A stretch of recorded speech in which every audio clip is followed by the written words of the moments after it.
Hello and welcome to Epic Blocks. Today I'm going to start a series of very simple, fully automatic farms. Are you tired of seeing gigantic farms that would take forever to build? Are you looking for something you can start in just the first couple of days in your new world? Then this series is where you want to be. For this farm we're going to build today, all we need is a hopper, probably want a double chest, a handful of torches. We will need a hoe. It doesn't need to be a diamond hoe. We'll need some water, and then we need 1 melon seeds, 1 solid block, 1 piston, 1 redstone torch, and 1 redstone dust.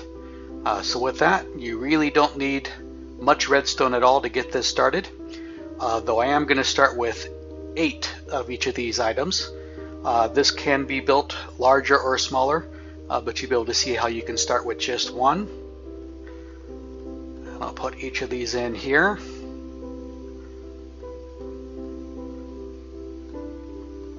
Also, not necessary, but if you like, you can include glass or another transparent block.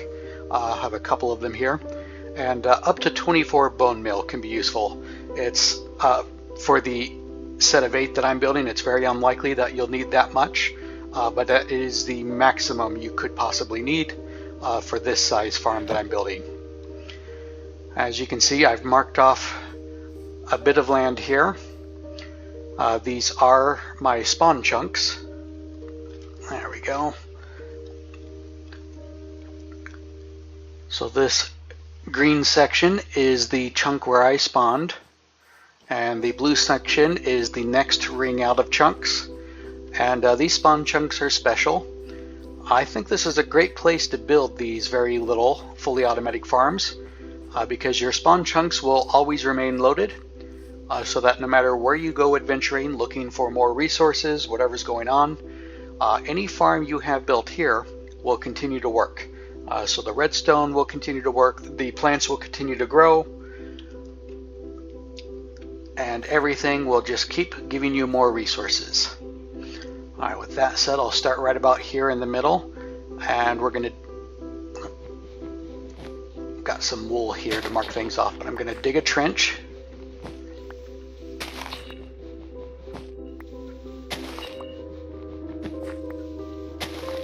Let's see, that's 1, 2, 3, 4, 5, 6, 7, 8, and we'll go 9.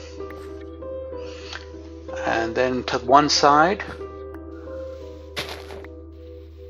we're going to dig out 4 more blocks in a 2x2 pattern. After that, we're going to go down and dig out the rest of this trench all the way over. There we go. And I'm going to come back here and I'm going to place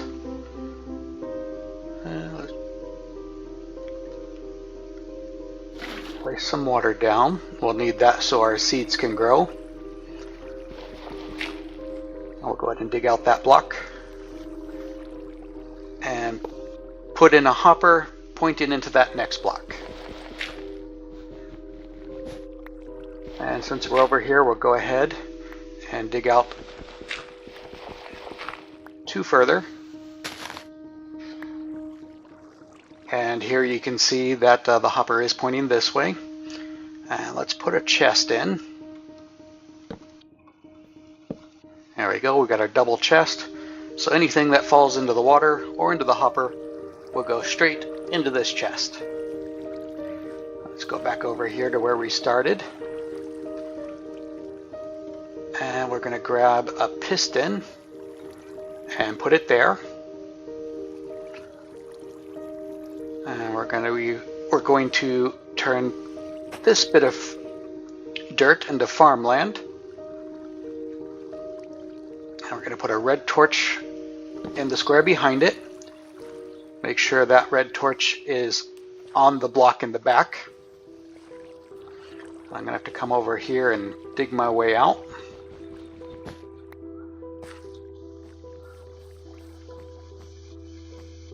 Alright, so here we have our farmland. The water should turn that dark here and fertile in just a moment. Got a piston, a red torch, one redstone dust, and we're going to put a solid block on top of the redstone torch. This will create a burnout timer. This is something I've only recently discovered, and I really like the way this works. When you look at all those large farms, you notice they always seem to have lots and lots of observers and comparators for fancy timers. This is going to function a lot like an observer, but it's a lot simpler to build. And you never need to go to the nether to get that quartz that every observer and comparator needs. So once we put a solid block on top of here, the redstone torch is going to power it, which is going to power the redstone dust, which is going to flick this off, and it'll cycle through over and over. And we're going to watch the piston go back and forth several times. After it's done that 8 times, it's going to burn out and stop. And then it won't be able to do anything at all for at least 3 seconds, if I understand the game ticks. But after 3 seconds, anytime there's a block update in front of this redstone torch, it will re-trigger the whole process. So we'll trigger it now, and it's done. And it's just going to sit there. And if we want to see what would happen if we do a block update, we'll just, nope, I guess that one's not strong enough to do it. Anyway, well, one thing that will trigger it, I know because I've tested, well, that did it. But also when a melon grows, it's going to land in this spot. Can't go there because of the redstone torch back there. Obviously can't go here or here because there's solid blocks in the way, so it's forced to grow this direction. And when it does, that will trigger the burnout clock and the piston, and it'll push the melon, breaking it into the water, where it will slide down into the hopper and into the chest. I don't have any melons yet, but just as an example, it's going to go like that. And of course we can see it winds up in here. Grab that too. I'll go ahead and put in the glass blocks here. This way we can still open the chest, but just in case anything comes flying down really fast, it can't get past the hopper.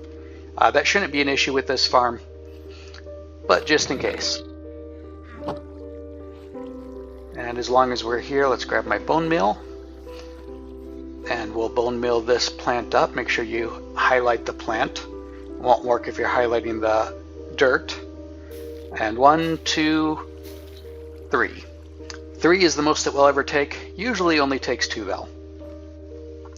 Anyway, we could sit here. It shouldn't take too long. Sooner or later this block will get an update. A melon will grow, and that will trigger our farm. It is technically complete and running. And because this isn't a spawn chunk, we can run all over the world, and this will just keep going. Every melon that grows will be pushed off into the water, into the hopper, and into the chest. But of course, that's just one melon. Let's go ahead and make this farm bigger. So we're going to go ahead and do the same thing over here. Put in a piston. And let's go ahead and get a melon growing. I'm going to jump up here before placing the redstone torch because it's going to trigger the piston. Redstone dust. Finish the burnout clock with a solid block.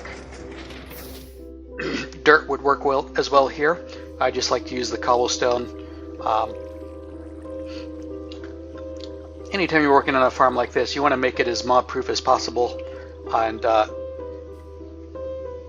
you can see I've got my fencing around the outer edge so sheep and other animals don't wander in here. And I'm on peaceful mode, so there won't be any endermen or anything like that. But I'm pretty sure they can't take a cobblestone block, but they can take dirt. And that could mess up your farm if they just happen to grab the wrong block there. Anyway, let's go ahead and bone meal this one up. See, that one only took 2, third one's not working. And hey, we've just doubled our farm. I didn't see a melon there, but something updated. Let me just double check. No, nothing there. Not sure what triggered it, but that's alright. Oh, probably the grass growing or something. Anyway, let's go ahead and continue building this farm. And to do that, we're going to dig out another 4 blocks in a 2x2 pattern. This time we're going to put the piston right next to this one. I'm glad the wandering trader's over there. I hate them wandering into my farms. There we go. And let's get another melon growing. Jump up here, place the redstone torch, redstone dust, and finish the burnout clock. And we'll go ahead and put in, once again only 2. And I'm not going to step in those, just in case a melon were to grow. We're going to dig out another 4 and keep on going. 1 more piston. Oops, that's not where I want it. Back up a little more. There we go.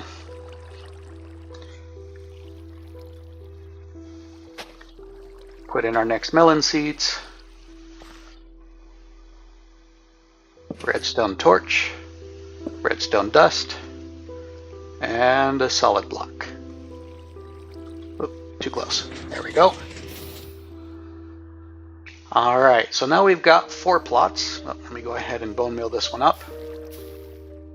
Once again, only 2. So that one needed 3. These other 3 only did 2 each. Now I'm going to leave a space and dig out another 4 blocks with a 2x2 pattern. And we're going to do the same thing here. I'm going to go ahead and put the piston, put in the redstone torch, make some farmland, add the redstone dust, add a solid block. Don't forget to plant some melon seeds, and let's go ahead and bone meal that up. Once again, only 2. And across the way, we'll repeat this one more time. Add our piston, redstone torch, redstone dust, solid block, farmland, melon seed, and a little bit of bone meal. 1, 2, just 2. Alright. Oh, there went some melons. 7 already. Alright, let's go ahead and do this again.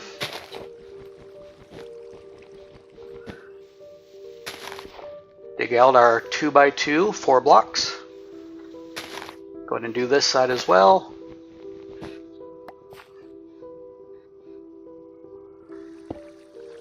One piston there, 1 piston there. Redstone torch, redstone dust, solid block. Make some farmland, plant the seeds, and bone meal. Okay, make some farmland, plant the seeds, bone meal them up.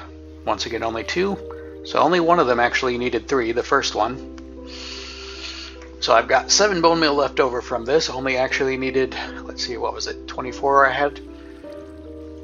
So 17 total. And let's add our last redstone torch, redstone dust, and solid block. And that there is an entire farm that would just continue to work, once again, wherever we go.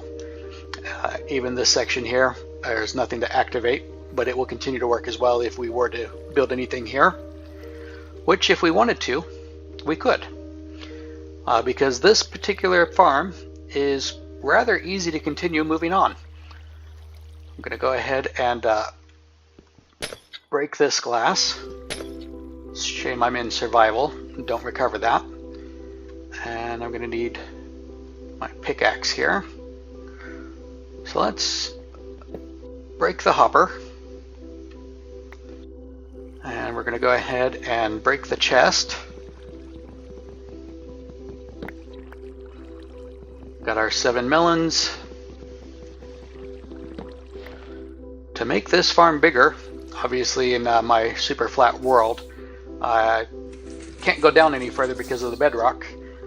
But if we break this block here, we extend the water, and we can now extend our farm along the way. We just continue digging out blocks. I think I go down one further.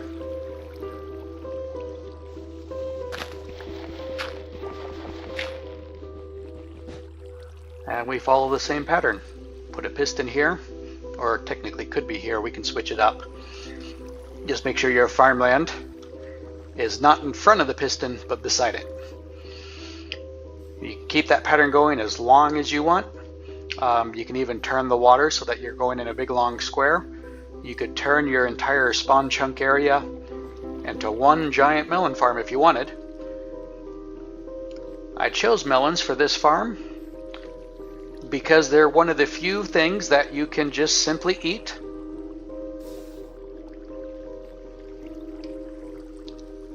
I think that might have been, not sure what triggered that. I don't see any melons anywhere. Anyway, where was I? Oh yes, melons, simple thing you can eat. The pistons can break them. You don't need to replant. They just keep growing. And sooner or later we'll see some more. Oh, by the way, still daytime here, so not a concern, but I would put in some torches, of course. Just spread them out a bit. I like to put one right up here at the head, one on either side. Make it more symmetrical if you like. And put one down here at the end somewhere. Remember, we had our chest down here, so don't want to put the torch on top of the chest. Though you could put it here if you left that spot open.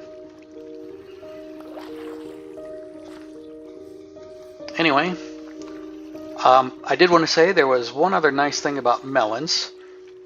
This will give you more than enough melons to keep you well fed. Admittedly, they don't restore a lot of hunger, but this will give you lots of melons, and when you have that surplus, melons are also quite handy because they can be used for trading with villagers for emeralds. Not every farmer gets that trade, I think, but quite a few of them, at least in my experience. So of course you probably want another farm to get them to the point, because they don't start with melons. But if you got carrots or something else, wheat, another common one that farmers start with, build up those trades, and sooner or later they'll start accepting melons, and you got yourself plenty of emeralds. Anyway, again, this is a very simple farm. You can start with just one pistol. There goes some melons. One redstone torch, one redstone dust, any solid block, and one water. Probably need a bucket of water to put it where you want, but maybe you'll just happen to have a bit of water coming from a stream somewhere you can use as well. Anyway, thank you for watching, and continue watching this series for more farms that are simple, easy to build, with minimal resources, and very practical for the very early game. Thank you again for watching, and once more, this has been Epic Blocks.